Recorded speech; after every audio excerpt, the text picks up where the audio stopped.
Olá, bem-vindos, bem-vindas e bem-vindes à 4ª temporada do Aircast, o primeiro podcast sobre marca empregadora criado e produzido pela Air Branding.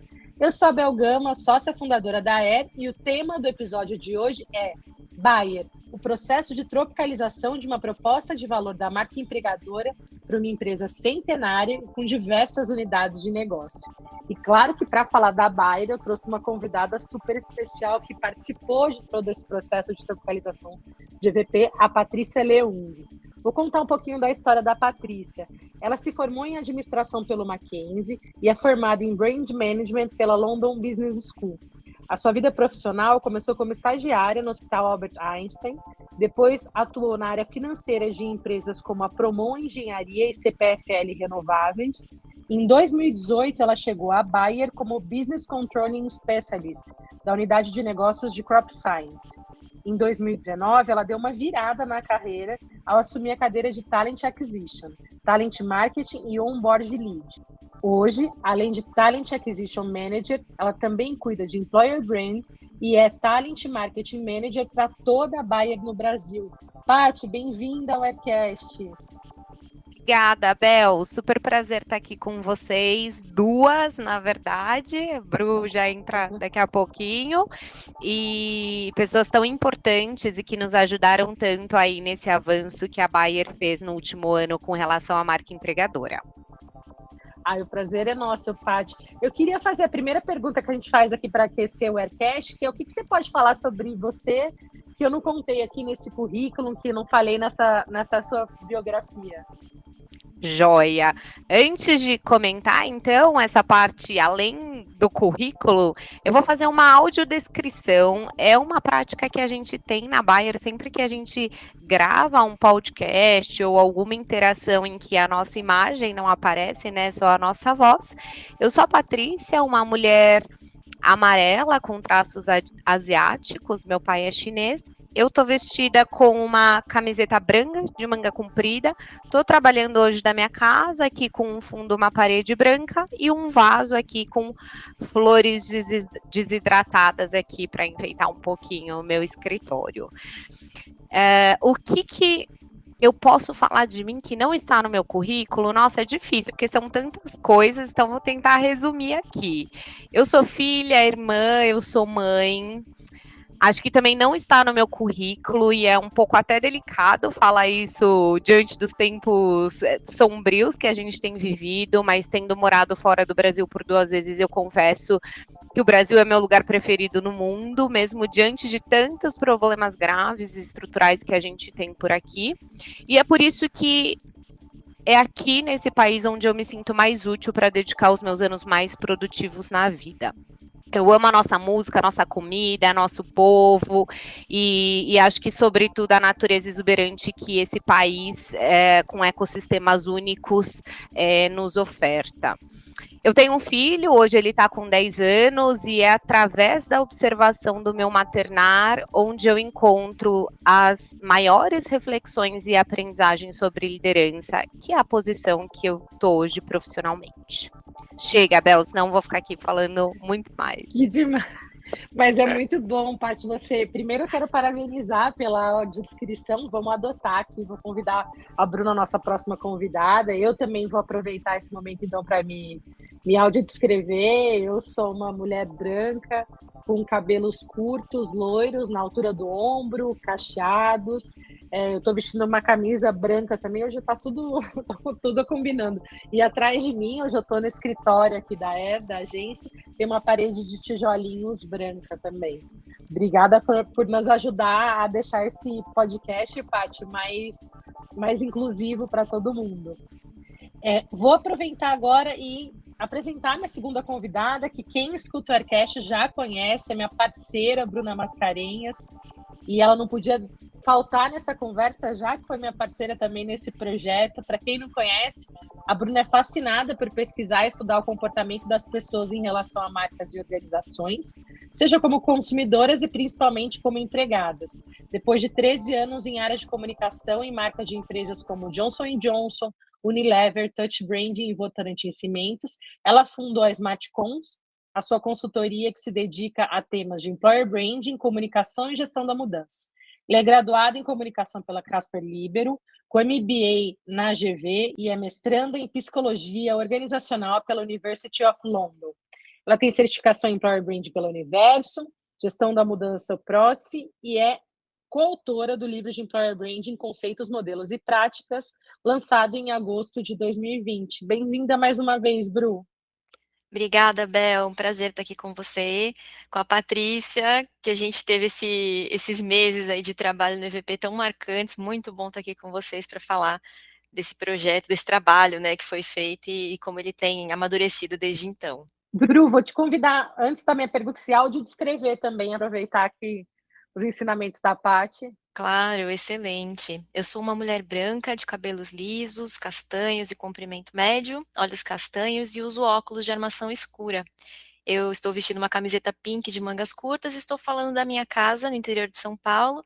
Atrás de mim tem uma parede branca com um pôster do filme Rocky. Muito bom, Bru. E além de gostar do rock, já que o pôster está aí, o que mais você pode falar sobre você, Bru? Ai, eu gosto mesmo, isso deixa muita gente espantada, mas eu gosto mesmo desse filme, eu gosto muito. Bom, no podcast anterior, acho que na última vez que eu participei, eu contei sobre a cachorrinha que a gente adotou aqui com a minha família. Então, nesse eu vou contar que eu sou apaixonada por perfumaria, eu leio muito sobre perfumaria e logo que eu puder, eu quero fazer um curso sobre isso para entender melhor sobre o assunto, que é super difícil, eu nunca tinha parado para estudar, olhar assim com calma, é super difícil, fascinante, essa coisa de pirâmide olfativa, acorde, projeção, enfim, tenho muita vontade de estudar sobre isso. Quem sabe um dia eu paro para estudar. Então, esse é o fato curioso aí que eu tenho para trazer. Que demais, Bru. Gostei. Quero depois saber mais quando você começar a estudar. Quem sabe você não cria um cheiro aqui para a Aero, ó. Opa! Ia ser demais. Mas antes da gente ir para essa do nosso bate-papo, essa fofoca, esse reencontro, que eu quero que você que esteja nos ouvindo fique super à vontade, se sinta aqui com a gente. Eu não podia, eu contei a biografia da Paty e eu acho que a Paty é uma profissional tão incrível em recursos humanos, assim, e muitas vezes a gente fala, nossa, precisa ser nativo na área. E a Paty tem uma transição de carreira muito impressionante, assim, né? De números para pessoas. Paty, queria que você contasse um pouco assim, que essa analista financeira, né, essa profissional da área financeira carregou para essa cadeira de RH e por que você decidiu fazer essa mudança? Boa, Bel, vou começar aqui, são duas perguntas em uma, né? Então, vou começar pela primeira, para manter aqui, ó, como uma boa financeira para manter o meu raciocínio lógico na resposta. Mas acho que uma das coisas que eu carrego dessa transição e que foi muito importante na escola ali da área financeira para minha formação profissional, e que acho que independentemente da minha área de atuação, eu sempre vou usar, inclusive na minha vida pessoal, é a leitura de cenário. Né, isso envolve desenvolvimento de uma visão crítica, um raciocínio apurado, relacionamento com os mais diversos stakeholders, e isso requer ali desenvolvimento de habilidades para lidar com cada um deles, tomada de decisão em cenários ambíguos e complexos. E, sobretudo, o bichinho que mais me picou para enxergar minha contribuição profissional para além dos números, foi também um bichinho que passou por mim quando eu estava ali na área financeira. Então, entrando agora na parte da transição em si, né, como é que isso se despertou na minha mente? Em 2015, eu trabalhava na área de operações estruturadas, numa grande empresa de energias renováveis, e explicando aqui em palavras bem simples, esse segmento de energia renovável é um negócio que ele exige que se levante um caminhão de dinheiro no início dos projetos para investir na construção dos parques eólicos, solares, claro, dentre outras fontes de energia renovável, para depois você pagar essa dívida com fluxo de energia, com fluxo de recebíveis provenientes da venda de energia. Pois bem, naquele ano, em 2015, o BNDES incluiu dentro da liberação de recursos um valor destinado à responsabilidade social. E se as empresas não utilizassem de maneira comprovada aquele recurso, elas não conseguiam liberar o restante do montante para financiar o seu projeto. Ali entrou mais um stakeholder para minha gestão, que foi o time de sustentabilidade e responsabilidade social. Hoje seria o time de SG, né? Na época ainda não era tão fortemente fomentada essa sigla, mas basicamente era esse trabalho. Então, ali eu comecei a acompanhar o desenvolvimento dos projetos que beneficiassem o entorno dos parques onde a empresa estava construindo os projetos, e eu viajava o Brasil para demonstrar para o BNDES os nossos projetos e os avanços naquela frente, né, no entorno ali daquelas regiões. Essa foi uma das experiências que me despertou para essa mudança, qual foi decidida alguns anos mais tarde, já dentro da Bayer. Inclusive eu entrei na Bayer pela área financeira, ali na área de controlling. Inclusive, quando eu entrei na Bayer, eu nunca tinha trabalhado em controlling, então aqui já puxando uma sardinha para a nossa proposta de valor. Ali foi o primeiro sinal que eu tive da Bayer, que aquela era uma organização que ia me reconhecer e me valorizar muito mais pelo meu potencial, pelos meus valores e pela competência que eu consegui demonstrar ali em processo seletivo, do que necessariamente pela minha experiência anterior, já que eu nunca tinha trabalhado em controlling anteriormente. Já tinha passado por diversas áreas do departamento da diretoria financeira, mas controlling ainda não. Então, dentro da Bayer ali, foi onde eu tive um momento sem ausência de dúvidas de que contribuir apenas para resultados financeiros de uma organização já não me nutria mais pessoal e profissionalmente, muito embora eu gostava muito do que eu fazia, né? Então, mais ou menos foi essa história da transição. Eu comecei a mapear ali algumas áreas, né, que eu pudesse ter afinidade, em que eu me conectasse de uma maneira para além de resultados financeiros. Recursos humanos foi uma dessas áreas, e quando apareceu a oportunidade da posição, eu me apliquei ao processo seletivo. Respondi, Bel? Super respondeu, e vocês vão ver no decorrer da conversa, a Paty deu um spoiler ali, né, do que a Bayer tem para oferecer como empregadora. A Paty é uma prova viva, né, um proof point de verdade dessas múltiplas carreiras possíveis dentro da Bayer, que acho que ela vai falar um pouquinho mais para frente. Mas, começando do começo, né, a Bayer, uma gigante centenária, acho que é importante a gente contar como foi, acho que tem muita gente curiosa do processo de elaboração, né, da proposta de valor da marca empregadora no Brasil. Queria que a Bru, ela contasse um pouco sobre os conceitos que estão em volta da marca empregadora, né, imagem, identidade, identificação. Fala um pouquinho para a gente, Bru, do ponto de vista teórico desses três, e aí, como consultora já no projeto da Bayer, qual que era essa imagem que você tinha da Bayer antes da gente começar o projeto? Perfeito, Bel. Nossa, mas só para comentar, uma delícia hoje a trajetória da Paty, né? E ver como isso se traduz em várias histórias que a gente ouviu lá na Bayer, muito bom. Essa parte, Bel, de identidade, imagem, identificação, vem muito do que eu estudei sobre psicologia social, muito não, né, do pouco que eu estudei, porque o campo é imenso e eu estou estudando, né, partes dele, nessa minha jornada de psicologia organizacional. E eu fui percebendo que isso tudo da psicologia social, dinâmicas de identidade e identificação, tinha muito ponto em comum com a forma como a gente se relaciona com as marcas e como as marcas se colocam diante da gente. E eu fui vendo que isso ajuda muito a entender o papel de cada um dos três principais conceitos dentro de employer branding, marca empregadora, proposta de valor e employer branding, de uma forma muito mais clara. Então, né, pensando em conceitos, a marca empregadora, employer branding, é essencialmente a imagem, a percepção que as pessoas têm daquela empresa como lugar para se trabalhar, imagem. O EVP, Employee Value Proposition, ou proposta de valor ao colaborador, é sobre identidade. Ele reflete como a empresa é como lugar para se trabalhar e como isso se traduz em atributos pelos quais ela quer e pode ser conhecida. Então, a gente está falando aí de identidade, falamos de imagem, identidade, e finalmente a gente tem o conceito de employer branding, que eu associo muito à identificação, que é o trabalho mesmo de employer branding, que é trabalhar intencionalmente, estrategicamente, para aproximar imagem e identidade, para que isso seja sólido, né? E para gerar identificação com as pessoas certas. É dessa forma que eu enxergo. E, pensando na sua pergunta sobre a Bayer especificamente, eu tinha a imagem de uma empregadora exemplar, em muitos aspectos, com uma proposta de valor de certa forma apoiada em pilares de excelência, de potência pelo tamanho histórico, e começando a ganhar mais firmeza em pilares de inovação e diversidade. Essa era a imagem que eu tinha antes de começar a trabalhar, né? Eu também estava observando, né, acompanhando um movimento da Bayer como marca institucional em direção a um posicionamento que estava, sim, pautado no técnico, na excelência, no tamanho, mas também mais direcionado a colocar tudo isso a serviço de gente, com mais proximidade. Era essa imagem que eu tinha quando a gente estava começando.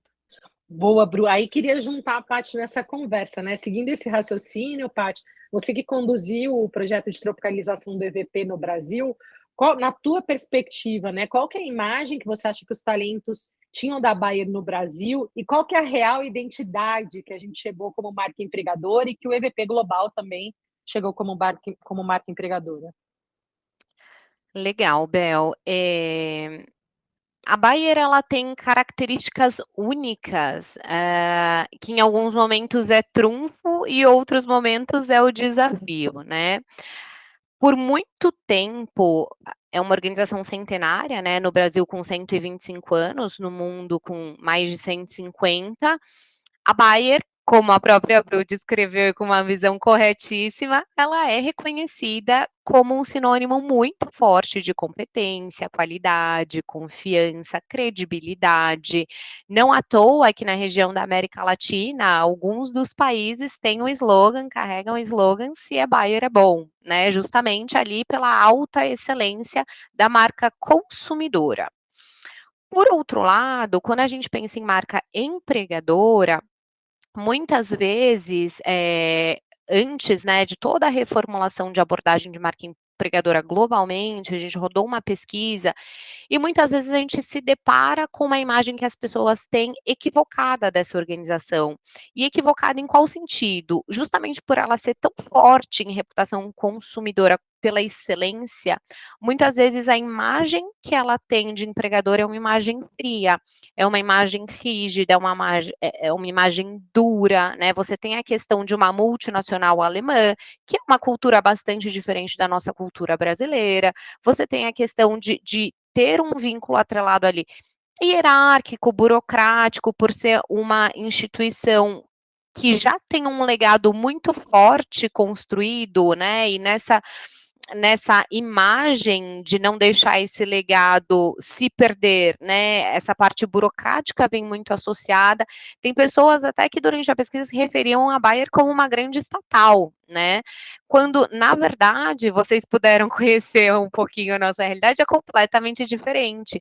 É uma organização extremamente dinâmica, é uma organização que carrega inovação na veia, uma vez que ela trabalha sobre o propósito de ciência para uma vida melhor, né, e desenvolver ciência também é inovação pura, e é uma organização extremamente conectada com os avanços que a sociedade vem fazendo, né?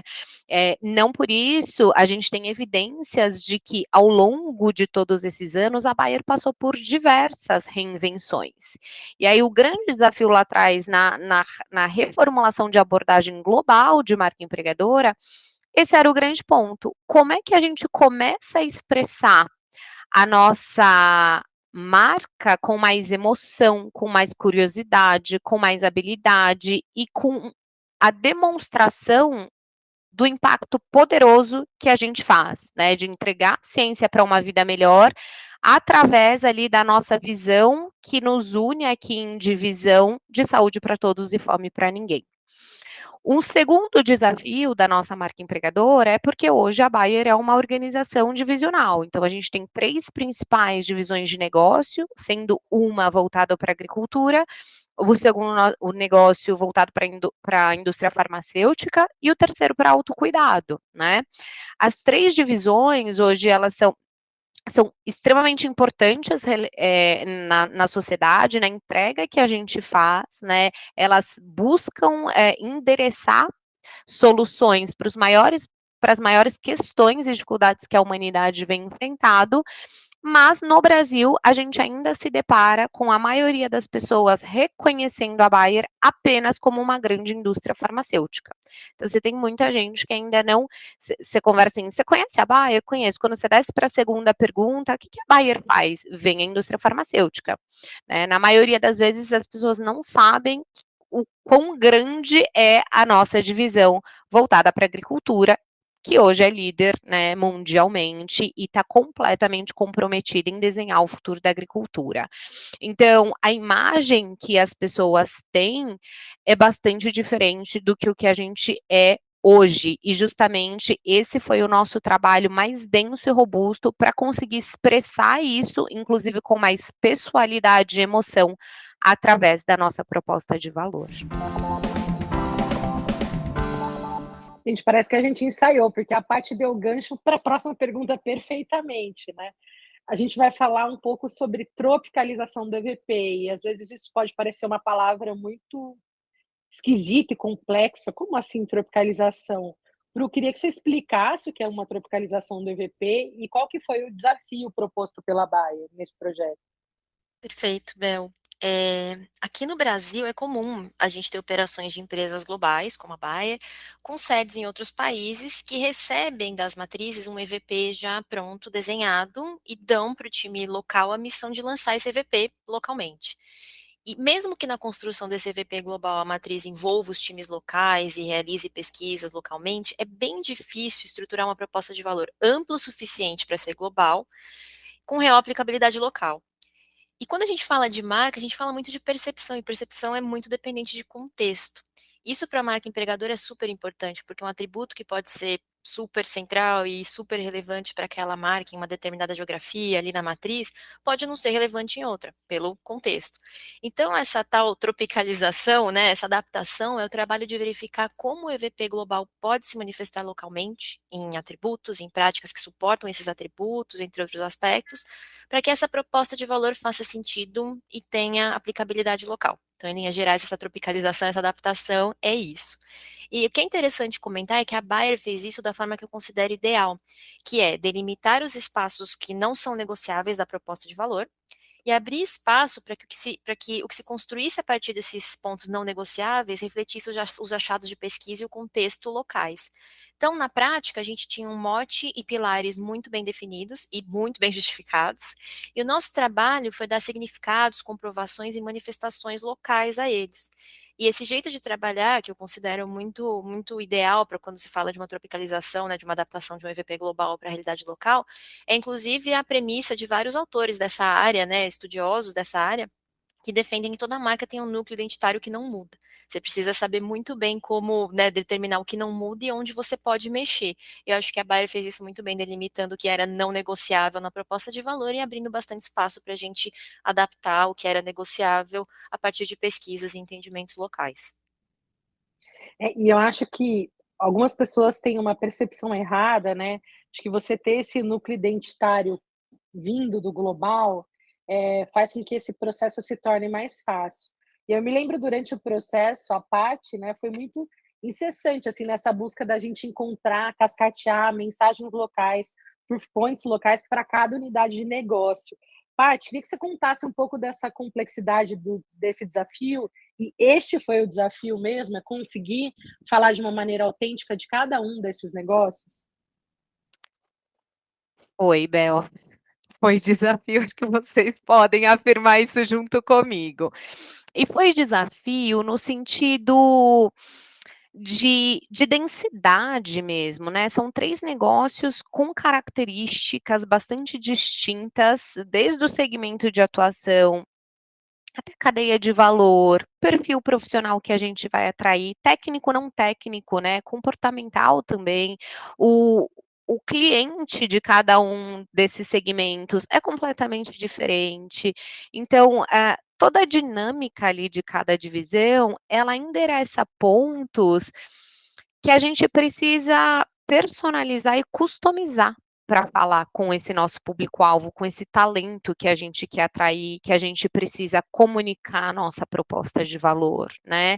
É claro que tem perspectivas, existem aspectos que eles são transversais, a gente até deu esse nome ao longo do projeto, né, então a gente tem uma proposta de valor transversal, ou seja, o que que é pertinente a toda a população buyer, né, a todo funcionário que trabalha aqui, o que que todo mundo vai encontrar. Mas a gente também precisa entender que uma das maiores belezas que se tem é você poder endereçar mensagens de maneira assertivas, personalizadas e que reflitam a característica daquele negócio, do que a pessoa vai encontrar aqui dentro. Acho que foi uma preocupação muito grande para mim durante todo o trabalho que nós desenvolvemos juntas, a transparência e a veracidade, né, a consistência do que a gente ia demonstrar ali. Então, de fato, mergulhar em cada uma delas, ouvir cada uma das divisões, né, quando a Bruna estava falando ali sobre a questão de talvez um modelo ideal de se compor uma proposta de valor consistente, né, com todas as mensagens, os pontos de prova, as manifestações que a gente precisa endereçar, é a questão da escuta. E tem uma coisa, Bel, que eu vejo bastante no mercado, a gente ouve sempre muito falar da EVP Survey, né, a pesquisa de marca empregadora.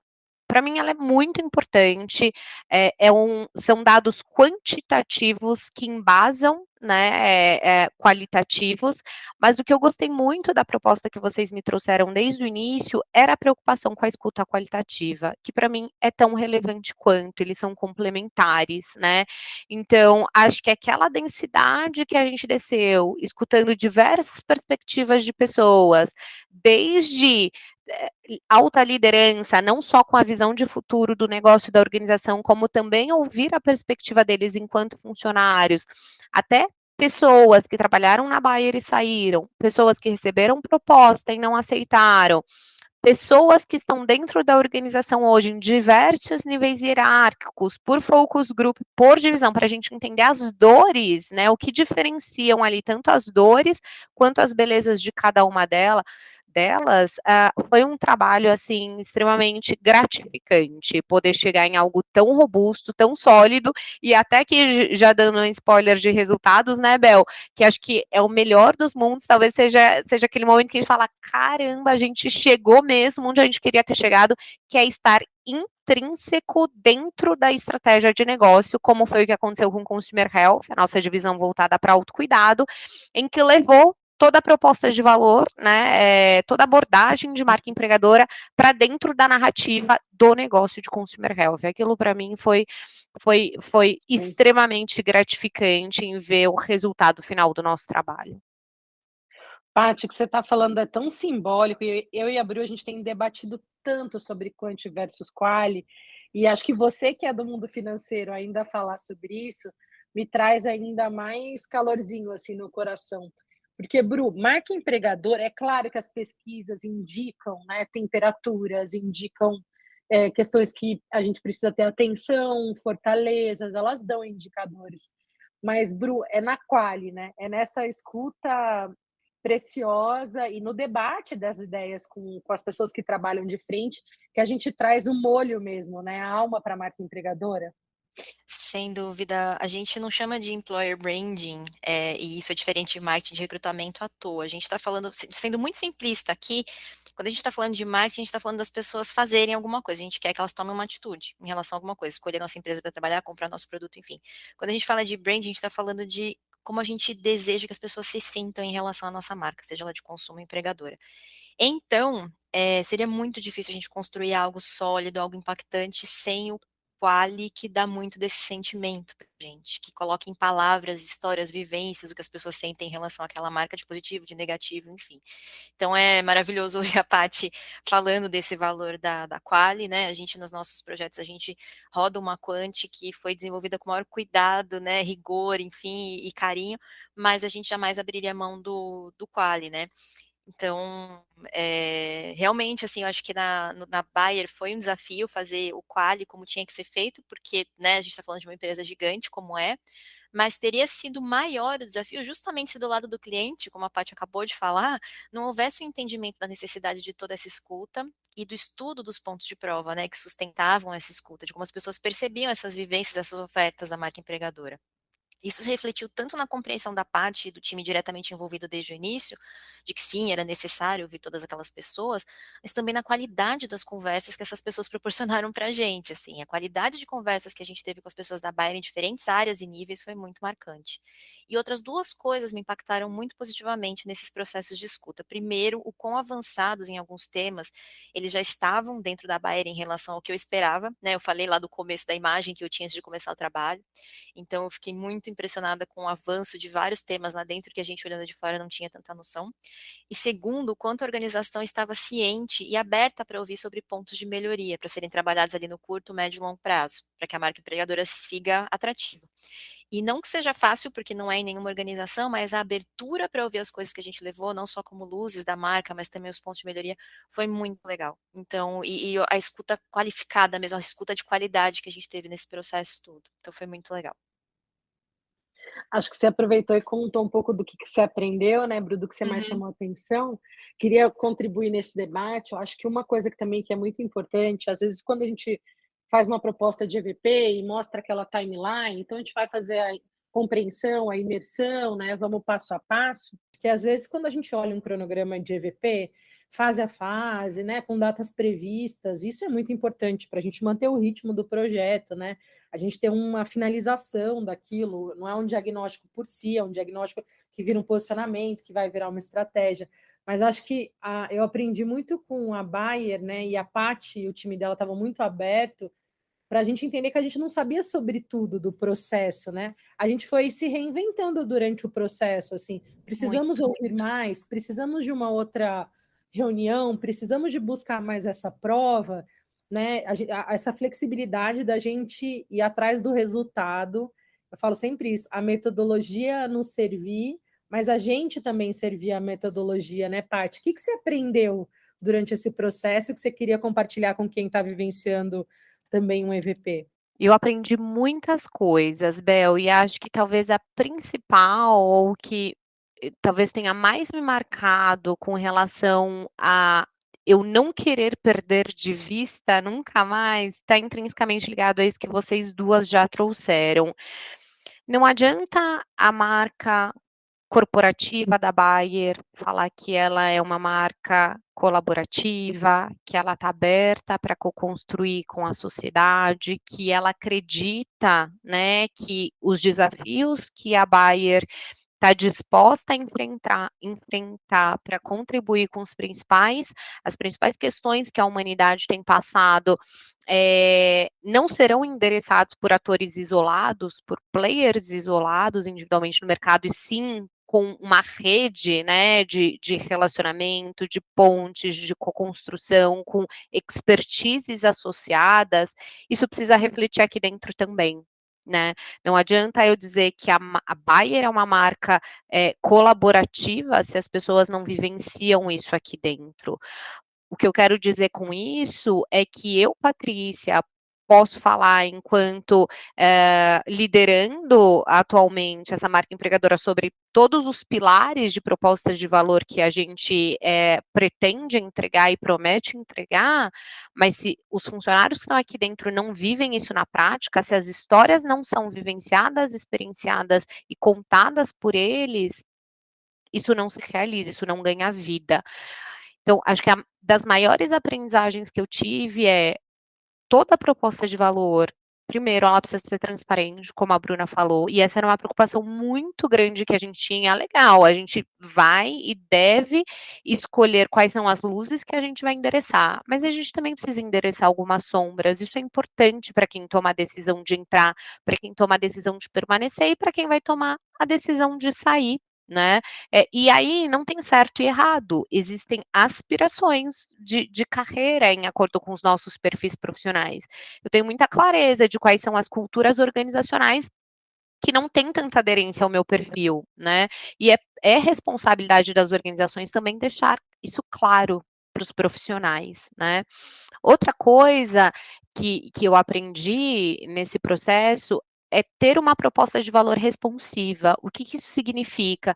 Ter uma proposta de valor que seja capaz de endereçar essas sombras. Legal, eu detectei, eu diagnostiquei, eu vou revelar essas sombras para minha audiência, porque é importante que elas conheçam para tomar a decisão de estar aqui, mas o que eu faço com isso? Eu preciso que ela seja responsiva, né? Eu preciso de alguma forma influenciar para que essas sombras sejam trabalhadas e a gente evolua esse ambiente de trabalho, né? Para que essa marca empregadora tenha uma proposta cada dia mais robusta.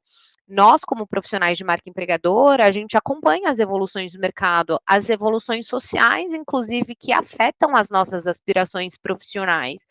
Hoje a gente vive um momento, ainda não foi declaradamente fim de pandemia, mas a gente vive um momento que a gente passou por mudanças extremamente importantes que têm mudado a forma como as pessoas se relacionam com o trabalho. E a gente acompanhando isso tem a responsabilidade de endereçar isso para dentro das organizações para repensar como é que a gente vai abordar, por exemplo, talvez o futuro do nosso pacote de benefícios. Faz sentido ele ser rígido, né? Diante de tanta flexibilidade que a gente vê que cada vez mais a gente precisa ter.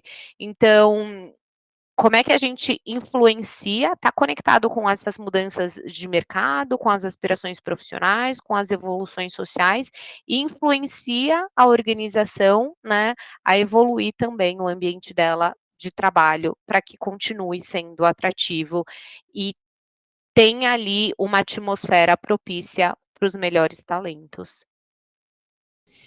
E eu acho também que uma das coisas que nos fez muito bem, assim, que foi muito importante, que é raro, Paty, e que igual você falou, né? É diferente da imagem que se tem, nossa, uma empresa gigante, vai ser muito difícil o acesso às principais lideranças.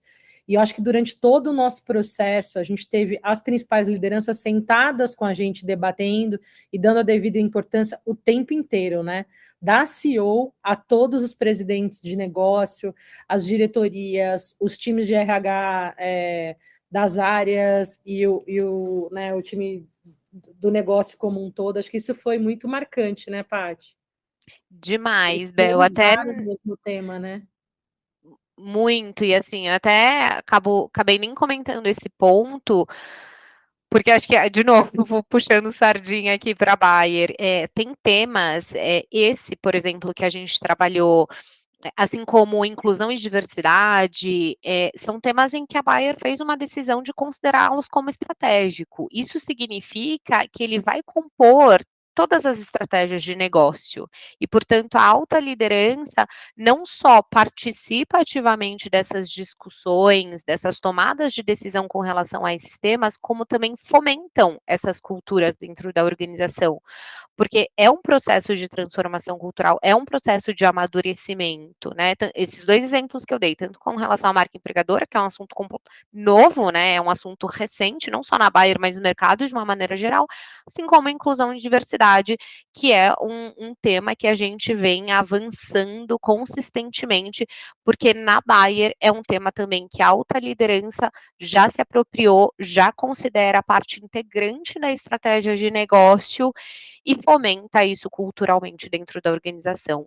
E quando a gente tem esse apoio das lideranças, a gente consegue avançar com muito mais velocidade. Paty, para a gente fechar essa parte, né, desse projeto incrível que a gente fez junto, que a gente morre de orgulho, depois, então, colando com o que a Bruna falou, né, a gente investigou a imagem, a gente tropicalizou a identidade, desculpa, para o Brasil, para esses diferentes negócios.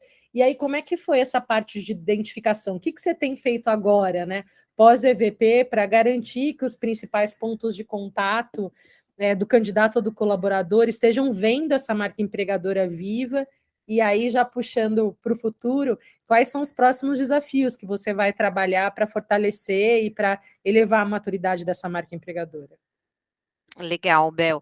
Acho que um dos pontos de partida, né, do que a gente fez e está fazendo para essa identificação de maneira visível, vocês nos ajudaram a construir ali durante o período de lançamento interno e externo, né, que foi justamente a partir da base de um EVP sólido, denso e real, divulgar isso, compartilhar com toda a organização para que todo mundo. Outro dia eu estava tendo uma conversa num fórum de marca empregadora e eu recebi essa pergunta, justamente essa pergunta. Patrícia, depois que vocês elaboraram, construíram todo o EVP, vocês compartilharam isso com a organização? E eu achei uma pergunta super oportuna, assim, porque por mais que pareça óbvio, não é tanto, né? E, Bel, você lembra bem, né? Aquele nosso quebra-cabeça, porque é um material completamente extenso e a gente pensa, como é que a gente faz uma versão pocket de tudo isso, né? Para que todo mundo tenha como um guia de bolso, praticamente. As pessoas que trabalham aqui, desde quando elas entram, elas precisam saber a que essa organização se propõe, né? Quando ela contrata alguém, qual que vai ser o guia, qual que vai ser o get, o que ela vai encontrar aqui até para ela poder cobrar, né? Até para ela poder ter o parâmetro do que vai ser esperado que ela entregue, mas também o que ela vai poder cobrar enquanto proposta de valor. Então, a gente fez isso interna, a gente fez uma jornada de comunicação interna para compartilhar, né, com todo mundo o que significa essa proposta externa. E a partir daí os contatos são muitos, né, Bel? Hoje se fala muito, tem vários nomes que a gente encontra por aí, em Talent Journey, Employee Journey, a jornada do candidato, a jornada do empregado, que vai desde o momento em que esse candidato, né, externo ainda à organização, é impactado pela comunicação de uma empresa, passa por todas as experiências que o atravessam dentro da organização até o momento que ele deixa esse lugar. E eu adiciono aqui ainda que é algo que a gente ainda não tem bem estruturado, já falando aqui das nossas lacunas, dos nossos pontos de evolução, adiciono aqui ainda a importância do que o mercado chama de alumni, né? Que nada mais é do que aquela conexão, interação com as pessoas que já deixaram a empresa, mas possuem um papel relevante, ou como promotores, ou até como detratores dessa marca, além de muitas vezes estarem players que são importantes na cadeia de valor daquela organização.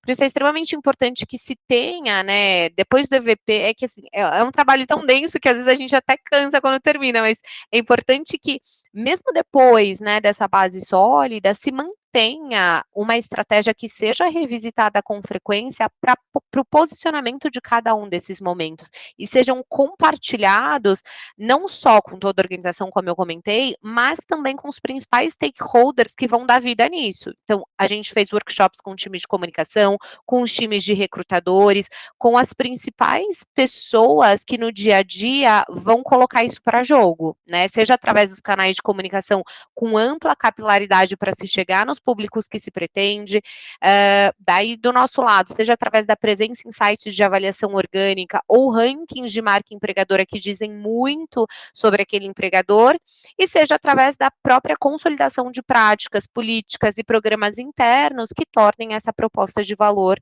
consistente e atrativa. Então, acho que bem resumidamente, eu diria que esses são os nossos principais esforços para manter essa identificação e cascatear e dar visibilidade, dar vida para todo esse trabalho muito sólido desenvolvido. Com relação aos desafios que eu enxergo para a Bayer nesse cenário que a gente está para a gente evoluir ainda mais o nosso nível de maturidade relacionado à marca empregadora, eu acho que a gente já evoluiu bastante, mas tem ainda bastante espaço para caminhar. E aí eu diria que a gente passa por assegurar que a marca empregadora esteja fortemente conectada à marca corporativa e à marca consumidora, né? Uma é braço e sustentação da outra, mas mantendo cada uma a sua própria identidade dentro da organização. Um outro ponto que para mim também é muito importante é consolidar essa proposta de valor através das pessoas, então deixar que as histórias e as experiências delas revelem essa proposta de valor, seja interna ou seja externamente, desculpa. Integrar iniciativas, influenciar tomadas de decisão de estratégias que compõem essa proposta de valor da organização. Então, como eu comentei, né, de R&D, como eu comentei de desenvolvimento de pessoas, como eu comentei sobre novos modelos de compensação e benefícios, sobre inovação. Quem trabalha com marca empregadora tem essa dor, né? Porque todos esses pontos marcam a experiência do candidato, tangibilizam a proposta de valor, mas não necessariamente está no nosso poder de decisão ou no nosso poder de ação mesmo, né? Temas específicos. Então, como é que a gente integra iniciativas e influencia essas tomadas de decisão?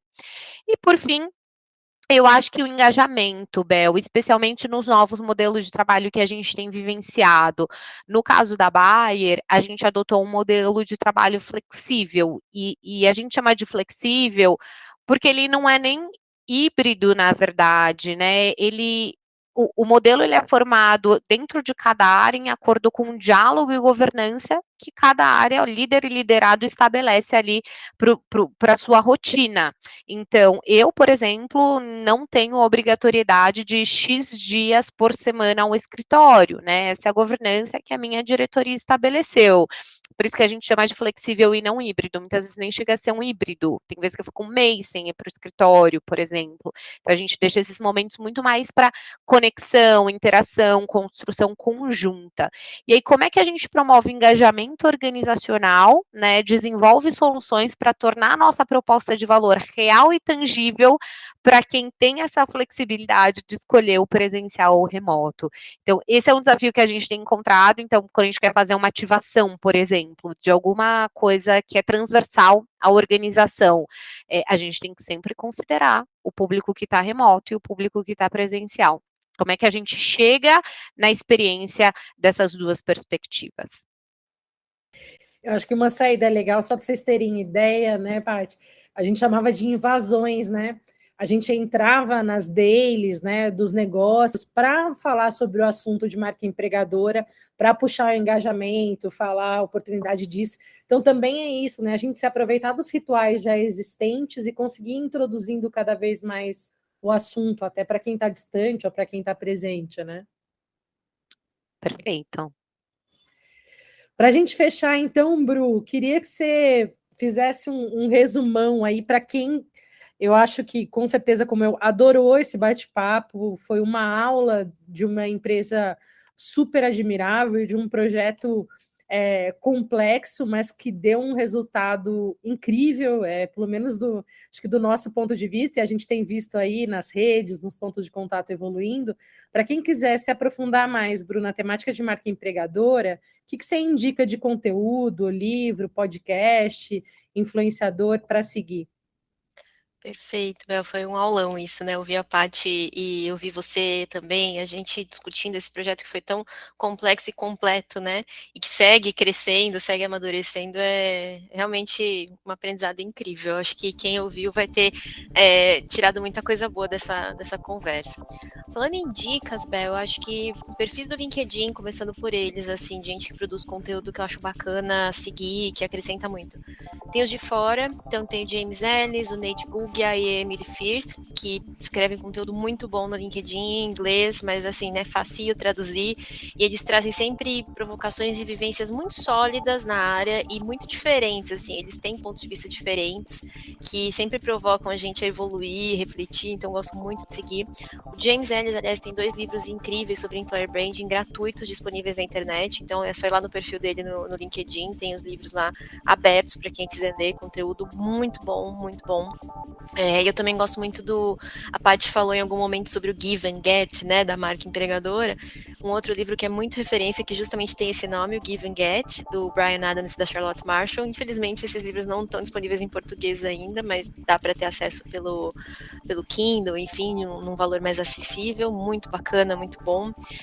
No Brasil, eu gosto muito de seguir a Jéssica Borsari, que é ex da Delivery e agora está na Cora, cuidando de Employer Branding, porque ela compartilha muito conteúdo de uma forma muito generosa e muito vida real. E também gosto de acompanhar o Rafael Freitas, da Porto, que tem publicado menos, né? Alô, Rafael, volte a escrever, mas tem um histórico muito legal de artigos e publicações para quem quiser procurar lá. Também gosto de acompanhar os encontros online Employer Branding Sites da Matchbox, que eles organizam, sempre tem coisas muito legais ali para acompanhar, entender um pouquinho do que está rolando no mercado em diferentes recortes, né? Eles trazem alguns recortes de Employee Experience, relação de marca empregadora com comunicação interna, recrutamento, então é legal, né, olhar por esses recortes também. E em termos de materiais de pesquisa, rankings, estudos, eu gosto de acompanhar a Companhia de Talentos, a Universo e a Randstad. E podcasts eu recomendo esse Aircast, que nos recebe aqui, claro, né, que tem dezenas de episódios muito ricos e disponíveis, e o Talentcast, que é ele de novo, James Ellis, que eu brinco que sempre traz um chacoalhão para quem trabalha com marca empregadora. Então acho que essas são algumas dicas que eu deixo aí. Já temos horas e horas de aprendizagem e conteúdo aqui com as dicas da Bruna. Paty, quero te agradecer demais pelo bate-papo, foi incrível, assim, acho que falar sobre o projeto é recordar sobre ele e é recordar tudo que a gente viveu e aprendeu, então, obrigada mais uma vez pelo projeto e obrigada por compartilhar com a gente essa experiência toda. Eu que agradeço, Bel, é sempre um prazer enorme estar com vocês duas, pessoas tão referências no tema, que foram tão importantes para o trabalho que a gente desenvolveu e com certeza não para por aí, né? A gente já mantém contato para avançar ainda mais, tem muita coisa para ser feita ainda e vou continuar contando com vocês, contem comigo também. Boa, Paty. Quem quiser te adicionar, bater um papo, acho que o melhor é o LinkedIn, né? Patrícia Leundo. Isso mesmo. Legal, Bru, mais uma vez, parceira, obrigada pela participação, por nos ajudar a costurar a prática com o conceito. E também quem quiser te seguir, LinkedIn, acho que o melhor, né? Acho que tem Instagram também, né? Da SmartCons. Tem o LinkedIn, eu tô como Bruna Gomes Mascarenhas no LinkedIn e tem o Instagram, @SmartCons, que é da minha consultoria. E aproveito para agradecer a Paty e a Bayer pela confiança na gente para tocar esse projeto, porque a gente sabe a dimensão dele, a responsabilidade, e a gente nunca vai deixar de agradecer essa confiança que foi depositada na gente, o quanto essa experiência acrescentou para o nosso repertório e tudo mais. Então, Paty, super obrigada e um prazer estar aqui dividindo esse espaço com você. Obrigada, Bel, pelo convite. Imagina, e eu acho que no final, a Paty estava falando da transição de carreira. Paty, eu acho que essa cadeira não vai deixar você sair mais não, eu não acho que você escolheu o Employer Branding, acho que ele que te escolheu. Muito, muito bom ver toda a sua experiência aqui, nos ajudando a fazer evoluir esse mercado. E quero agradecer você também que nos ouviu até agora, muito obrigada pela sua companhia, pela sua participação, lembrando que a gente tem mais de 50 episódios, para você que não ouviu os anteriores, e a gente fica por aqui, conta com a tua audiência no nosso próximo Aircast. Até lá!